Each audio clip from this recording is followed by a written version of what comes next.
The government's unveiled draft legislation for the controversial high-speed rail link. The HS2 bill was announced in the Queen's speech during the state opening of Parliament.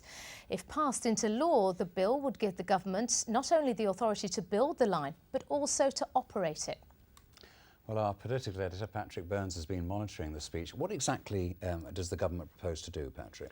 Well, if you think back to all the speculation 12 months ago, Nick, when HS2 was conspicuous by its absence from that Queen's speech, this time it qualifies not just for one bill, the one you've mentioned there, but also for a surprise piece of what's called preparatory legislation, which would speed up the flow of money into things like, yes, the compensation package, ecological surveys, and the construction design project for phase 1 between London and Birmingham. So put all that together, and I think what we can safely say is that Parliament will have ample opportunity to rehearse all the arguments for and against.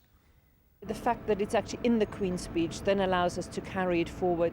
It will take a number of years, but speed is of the essence, and I just hope that the government doesn't come up with any delays. Yes, we understand the need for more capacity in certain points of our rail network, but HS2 is not the solution.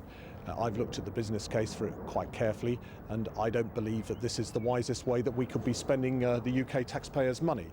Clearly, I mean, it is bitterly opposed both by people who live along the route and by MPs with constituencies on the route. How significant is all this politically? Well, we saw how potent that opposition is, didn't we, in the county council elections last week in Staffordshire and Warwickshire, with those votes for UKIP and the Greens. But put all those MPs on the line together and they are still a minority voice by comparison with the broad three-party consensus at Westminster and the government's determination, as the Chamber of Commerce in Birmingham and Solihull sees it, to press ahead with this. They say they welcome it. Now is the time for local firms to get their act together and bid for potentially £33 billion of business. OK, well, give us the railway timetable. I mean, how long is it going to be before it's up and running? Well, if everything goes absolutely planned, the initial phase work will start between London and Birmingham in 3 years' time. That would open in 2026. But the two lines north to Manchester and Leeds, not before 2032 at the earliest. Gosh, it's a long way ahead. Patrick, thank you. Members of